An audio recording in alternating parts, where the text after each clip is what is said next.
Hurmatli operator, tashlayveraymi? Salom do'stlar, sizlar bilan yana Alo va bugungi videoda sizlar bilan Honor'ning yangi modeli Honor X7D ni to'liq sinovdan o'tkazdiramiz. Bu smartfon katta batareya, kuchli himoya va zamonaviy dizayni bir joyga jamlangan. Keling, bu smartfon haqiqatan ham siz kutgandek kuchlimi? Aynan mana shu videoda bugun mana shu savolga birgalikda javob topamiz. Tayyor bo'lsangiz, qani ketdik. Birinchi o'rinda o'rtoqlar bu smartfonimizni unpacking qilamiz, ya'ni korobka komplektida nimalar bor tanishib chiqamiz. Xo'p, smartfonimizni korobka komplektida smartfonimizni o'zi oxirida ko'rib chiqamiz buni. Va bundan tashqari doimgidek yo'riqnomalar foydalanish bo'yicha. Undan tashqari o'zini mana shunaqa original zo'r chiroyli chexoli chiqadi. Va yana qutining ichidan o'zini mana shunaqa 35 voltlik super charge texnologiyasi bilan boyitilgan o'zini maxsus adapteri chiqadi. Va bundan tashqari o'zini mana shunaqa original USB Type-C zaryadnik kabeli.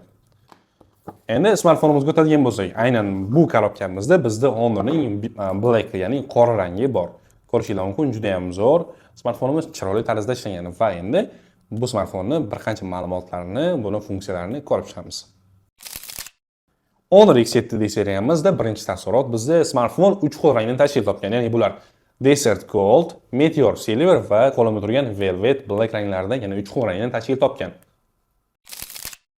Smartfonimizni orqa paneliga e'tibor qaratadigan bo'lsak, Honor X7D smartfoni orqa paneli mikro nano tekstura bilan ishlangan bo'lib, bu juda ham chiroyli ko'rinadi va qo'lda sirpanmaydi. Mana shu jihatdan ajralib turadi. Bundan tashqari Honor X7D smartfonimiz IP65 bilan sertifikatga ega, ya'ni bu degani suv sepuvchanlik, ya'ni suvga va changdan mustahkam himoyaga ega.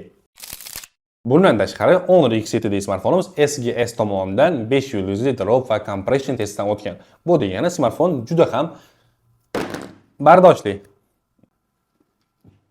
Fortizm. Honor X7D smartfonimiz 677 dyumli 120 Hz yangilanish tezligiga ega, chastotalik AMOLED ekran bilan jihozlangan. Ya'ni bu degani smartfon juda ham silliq va tiniq ko'rinadi. Ayniqsa smartfonda YouTube va TikTok va bir qancha ilovalardan foydalanayotganda aynan bu silliqlikni, tiniqlikni siz sezishingiz mumkin. Umuman smartfon mana ko'rishingiz mumkin, ekranida yorug'lik darajasi ham kuchli. Mana bu studiyamizda bir qancha tomondan chiroq chiqayotganligiga qaramasdan smartfon ekranini ko'rishingiz mumkin, juda ham tiniq darajada kameraga olib beryapti. Smartfon ekrani mana shunaqa 120 Hz chastotali ekran bilan, displey bilan ta'minlangan. Bu quyosh nurida ham smartfondan bemalol foydalanishni ta'minlab beradi.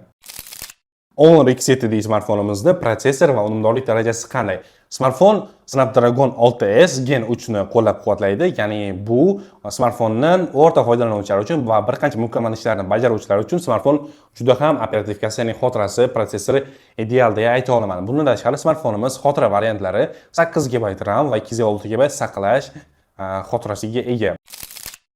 Honor X7D smartfonimizning kamera xususiyatlariga e'tibor qaratamiz. Smartfon 1080 megapiksel orqa asosiy kamera bilan jihozlangan va bundan tashqari bu kamera orqali suratlar tiniq, videolar ham, ranglar ham tabiiy darajada chiqadi. Smartfon bundan tashqari yana doimgidek Honor sun'iy intellekt bilan jihozlangan. AI funksiyalari ham bir qanchasi mavjud. AI funksiyasi smartfonda suratlarni yaxshilashni ta'minlaydi va bu smartfon ichida AI Eraser va Outpainting funksiyalari, sun'iy funksiyalari ham mavjud. Bundan tashqari smartfonimiz old kamerasi ham selfilar uchun juda ham normal tarzda, chiroyli tarzda ishlangan. Selfilarni ham chiroyli rejimda, chiroyli sifatda olib beradi. Lekin 1080 pikseldan oshmaydi videolar sifati. Smartfonimiz kamerasida 4K formati, 4K sifati yo'qligi bu kamchilik bo'lsa-da, lekin bu segment uchun bu juda ham normal holat. Ya'ni o'zi 1080 funksiya, ya'ni 1080 piksel smartfon uchun juda ham yetarli tiniqlik darajasini olib beradi. Bir sinab ko'ramiz. Rasmga olish jihati juda ham yaxshi va biz buni zoomni ham sinaymiz. Rasm orqali olinganda 8x zoomgacha qo'llab-quvvatlaydi smartfonimiz. Videoda esa ushbu yaqinlashtirish, ya'ni zoomni xuddi o'shanaqa 8x ni qo'llab-quvvatlaydi videoda ham. Bundan tashqari 1080 piksel va 30 fps ni qo'llab-quvvatlaydi smartfonimiz kamerasi. Videoga olingan holatda mana ko'rishingiz mumkin. FPS 30 fps bo'lsa-da, qaltirashlar yo'q. Video sifatiga ta'sir qilmayapti, ya'ni yaxshi darajada chiqyapti. Bir rasm ham olib ko'ramiz albatta. Bu yoqni olamiz.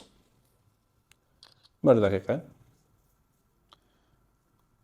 Rasm sifati juda ham ideal. Uni yaqinlashtirganingizda tiniqlik darajasi ham, ranglar darajasi ham aytib o'tganimdek juda ham chiroyli darajada olib berilgan, ya'ni tabiiy chiqqan hammasi.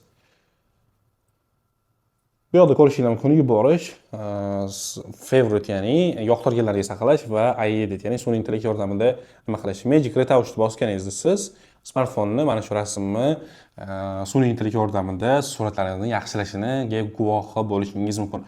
Smartfonni xarid qilib, bu funksiyasini ham albatta sinab ko'rishingiz mumkin. Bizda kamerada hozircha mana shular. Honor X7 smartfonimizning batareya va quvvat darajasiga ham e'tibor qaratamiz. Smartfonning eng kuchli tomoni 6500 mAh batareya sig'imiga ega va bu smartfondan bir necha kungacha bemalol foydalanishingizni ta'minlaydi. Bundan tashqari smartfonimizda 35 voltlik aytganimdek 35 voltlik supercharge texnologiyasi mavjud, ya'ni bu 30 daqiqa ichida smartfonni 50% gacha o'rtacha miqdorda zaryadini to'ldirishiga xizmat qiladi. Dual cell texnologiyasi esa smartfonni zaryadini uzoqroq muddatga yetishini kafolatlaydi. Endi esa o'rtoqlar, videomizning eng kulminatsion, ya'ni qiziqarli joyiga ham yetib keldik. Ya'ni bu smartfonni testdan o'tkazilish. Ya'ni baquvvatlik darajasiga Honor kafolatini bergan. Hozir biz smartfonni suv ostida ishlashini tekshiramiz, ya'ni suv ostida ishlash emas, suvga solamiz smartfonni va undan keyingi jarayonni sizlarga ko'rsatamiz. Bundan tashqari smartfonni bir necha metr balandlikdan ham pastga uloqtiramiz, ya'ni smartfon yetarlicha kuchga egaligini sinab ko'ramiz. Tayyor bo'lsangiz, ketdik. O'rtoqlar, hozir smartfonimizni bir necha metr balandlikdan pastga tashlaymiz va uni ishlash holatini tekshiramiz. Undan keyin esa mana shu suvga, mana shu holatda smartfonimizni uloqtiramiz. Agar tayyor bo'lsanglar, biz hozir smartfonni bir necha metr balandlikdan tashlaymiz. Mikrofonimni esa pastga qo'yaman, sababi tushish ovozi qanday chiqishini eshitish uchun. Birgalikda ketma-ketlikda orqa matniga sanaymiz. 3 2 1.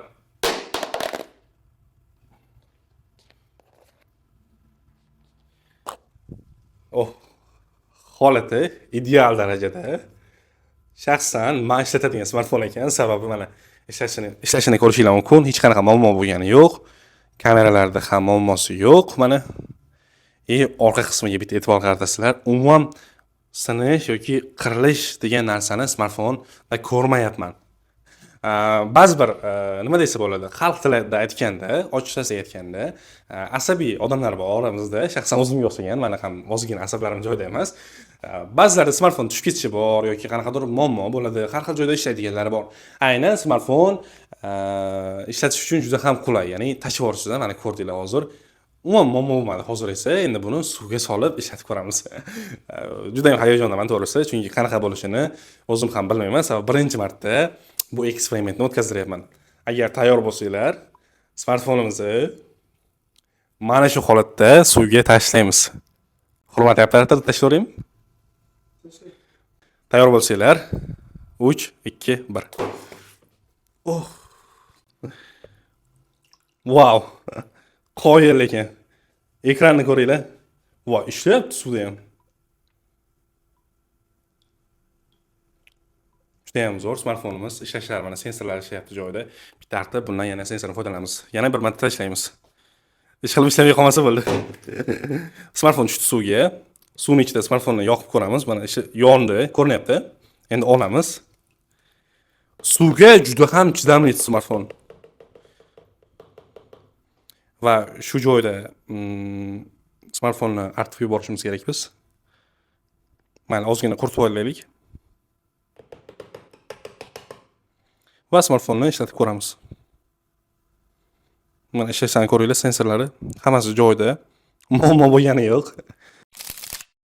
Va shu joyda Honor X7 smartfonimizni bir necha tajribalardan o'tkazdirdik. Hozir suvga solib ko'rdik boshi. Hozir esa endi artib smartfondan foydalanyapmiz. Endi YouTube'ga kiramiz va buni ovoz karnaklarini ishlashini bir tekshirib ko'ramiz yana bir bor.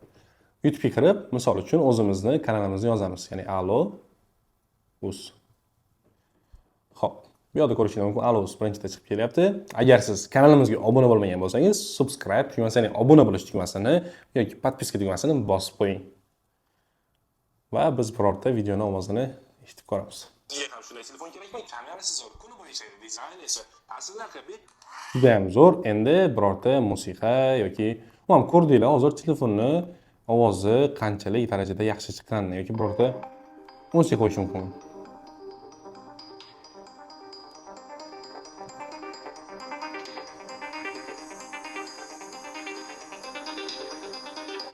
Yana bir e'tibor beradigan jihati shu joyda kameraga ko'rinadimi bilmadim. Telefonni ovoz balandlik tugmasini bosganimda ko'rishingiz mumkin, maksimal 400% darajani ko'rsatdi. Hozir yana bir marta ko'rsataman. 400%, ya'ni smartfon ovozi maksimal darajada o'zi 100% ko'tarilishi kerak. Bu smartfon 400 ga chiqadi va mana shunaqa, buni yoqsam o'zim ovozim eshitilmay qolarkan, mana shunaqa kuchli ovozni, baland ovozni bera oladi. Xulosa qilib aytganda, Honor X7 smartfoni kundalik foydalanish uchun ishonchli, ideal, juda ham zo'r, bardoshli smartfon hisoblanadi. Katta batareya, kuchli 120 Hz silliqlikdagi ekran va bundan tashqari 108 megapiksellik kamera va o'ta mana shunaqa holatlarga bardoshli smartfon. Buni bemalol biz alo.uz veb-saytimizga kirib, narxlari bilan tanishib, smartfonga buyurtma berishingiz mumkin yoki o'zingizga yaqin bo'lgan Alo do'koniga, eski Evan do'koniga borib tashrif buyurishingiz mumkin. Bizni Yandex xaritalar orqali ham topishingiz mumkin. Bundan tashqari 78 122 0810 raqamiga qo'ng'iroq qilib, mana shu ekranda yozib qoldirishadi montajchilarimiz. Mana shu raqamlarga qo'ng'iroq qilib, smartfon haqida ma'lumot olishingiz mumkin. Rasmlari, smartfonni naqd pul yoki muddatli to'lovga bizdan xarid qilishingiz mumkin. Narxlari bilan tanishib, bemalol do'konimizga borib sinab ko'rib yoki onlayn tarzda buyurtma berishingiz mumkin. Bizda hozircha shular. Honor X7D qisqa qilib aytganda juda ham zo'r telefon. Qo'shimchasiga o'rtoqlar, mana pastga o'tsanglar, kommentariya degan joy bor, shunga bosib, kelgusi videolarda qaysi smartfonlarning obzori kerak sizga, qaysi smartfonlar qiziqtiradi, shuni yozib qoldirsangiz, biz sizlarni inobatga olib, mana shunga yarasha kontentlar bilan chiqamiz. Sog' bo'lasizlar. Bu edi Alus. Texnologiyani siz bilan kashf etamiz. Ko'proq ko'ring, ko'proq like bosing. Ko'proq yaqinlarga podelitsiya qiling va obuna bo'lmagan bo'lsangiz, pastdagi o'sha kanalimizga subscribe, obuna, podpiska tugmalarini bosib qo'ying. Kelgusi videolarda ko'rishguncha xayr, salomat bo'ling.